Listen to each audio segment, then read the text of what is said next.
This is the face of a man who wakes up at 5 a.m. He reads the books, he watches the videos, he does the cold showers, the journaling, the gratitude lists, the meditation apps. And every single morning, he's still losing. Nate Mercer tried every morning routine on the internet. None of them worked. Until an old man next door asked him one question that changed everything. Why are you trying to fix the morning when the morning isn't the problem? Nate was 31 years old and running on fumes. He worked in software development. Good job, good paycheck, and every single day felt exactly the same. The alarm goes off at 5. He hits snooze 3 times. By the time his feet hit the floor, he's already behind. He grabs whatever shirt isn't wrinkled. Breakfast is 2 bites of something cold. He checks his phone, and the anxiety hits before he's even standing up straight. 14 emails, 3 Slack messages marked urgent, a meeting he forgot about. His morning doesn't start. It attacks him. But Nate isn't stupid. He knows something's wrong. So he does what his generation does. He optimizes. He tries the 5 a.m. club, wakes up early, sits in the dark, doesn't know what to do with himself, scrolls his phone, falls back asleep on the couch. He tries cold showers. Day 1, screams. Day 2, shorter scream. Day 3, skips it, never goes back. He tries journaling, writes, "I am grateful for," and stares at the page for 4 minutes. Writes, "Coffee," closes the notebook. He tries meditating, downloads 3 apps, falls asleep during a body scan. The instructor's voice becomes his alarm. Nothing sticks. Every routine lasts 3 to 5 days and dies. And every failure makes him feel worse. Because the internet made it look so easy. Wake up early, follow the steps, change your life. But nobody told Nate the truth. His mornings were never the problem. Nate's apartment building was old, thin walls. He could hear his neighbour every evening through the wall. Not noise, not TV, something quieter, organised, like a rhythm. Water running at the same time, soft footsteps, a kettle, silence. Every single night, same pattern. One evening, Nate stepped onto his balcony for air, and there was his neighbour, Mr. Nakamura, watering a small row of plants in the fading light. They'd lived next to each other for 2 years, never spoken beyond a nod. Nate watched him for a moment. The old man moved with a kind of precision, not rushing, not slow, just deliberate, like every motion had been planned. "Those look nice. I can barely keep a cactus alive." "Cactus doesn't need you. These do. That's why they grow." They talked for a while. Small talk at first, then Nate, without planning to, admitted it. "I feel like I'm always behind. I've tried everything to fix my mornings. Nothing works." Nakamura set down his watering can, looked at Nate with those sharp, quiet eyes.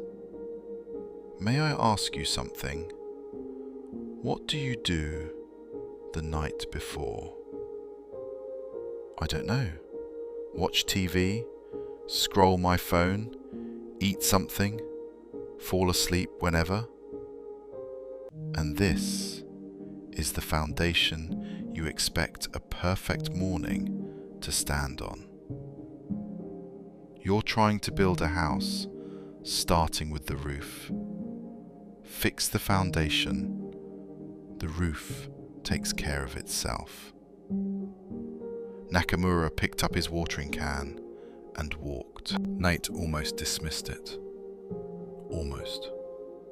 But that night, instead of reaching for the remote, he sat at his kitchen table and thought about what Nakamura said. The foundation. He looked at his apartment. Clothes on the floor, dishes stacked, laptop still open from work. His bedroom was chaos. His fridge was empty. His tomorrow was a mystery he'd solve in a panic at 6 a.m. So he tried something different. Not because he believed it, because he had nothing left to try. Night 1. He started small. He picked his clothes for tomorrow, hung them on the door handle. Took 3 minutes.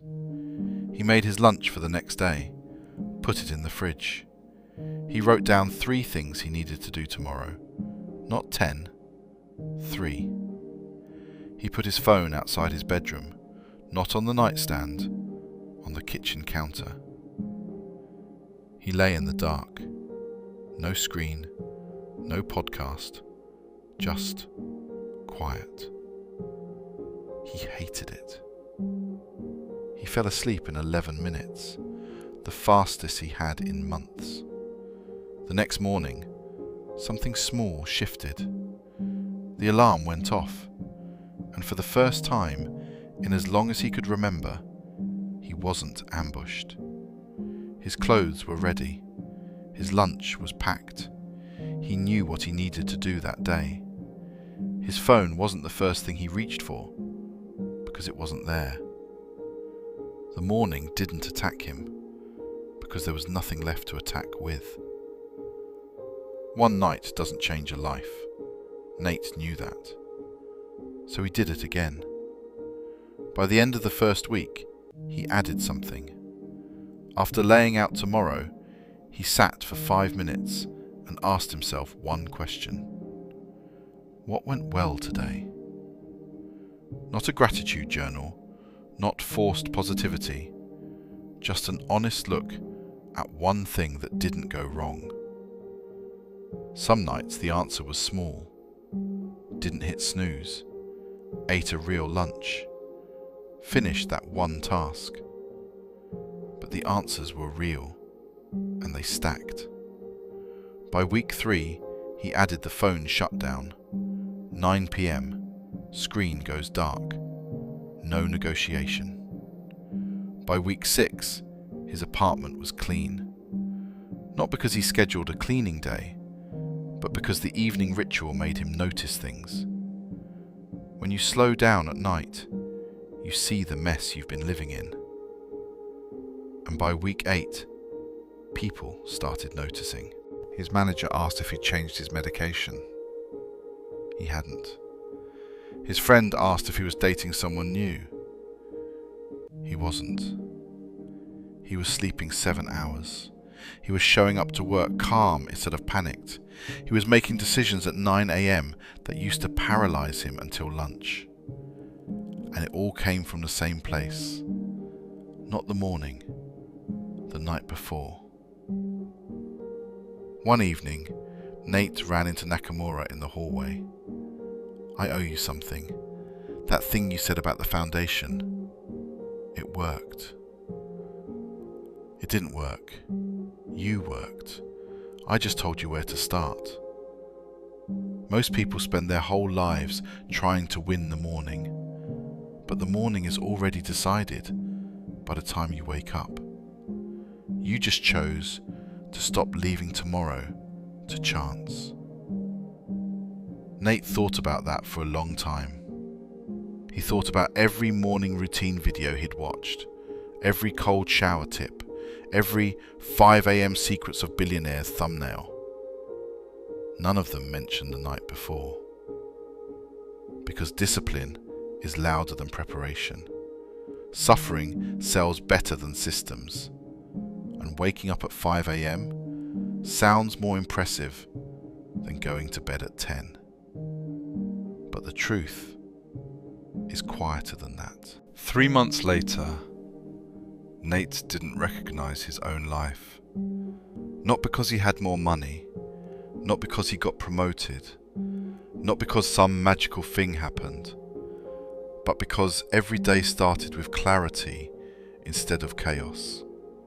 And that clarity came from 10 minutes the night before. 10 minutes of preparation, 10 minutes of reflection, 10 minutes of choosing tomorrow instead of letting tomorrow choose you. Your morning is not broken.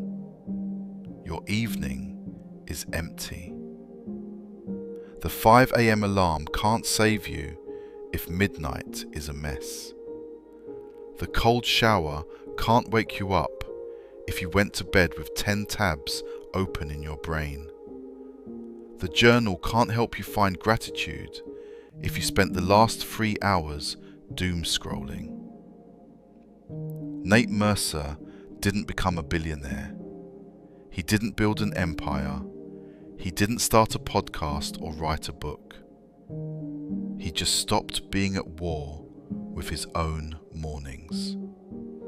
And it started with one question from a quiet old man. What do you do the night before? The greatest changes don't start with a grand gesture. They start with a small question at the right time. Fix your evening, and tomorrow fixes itself.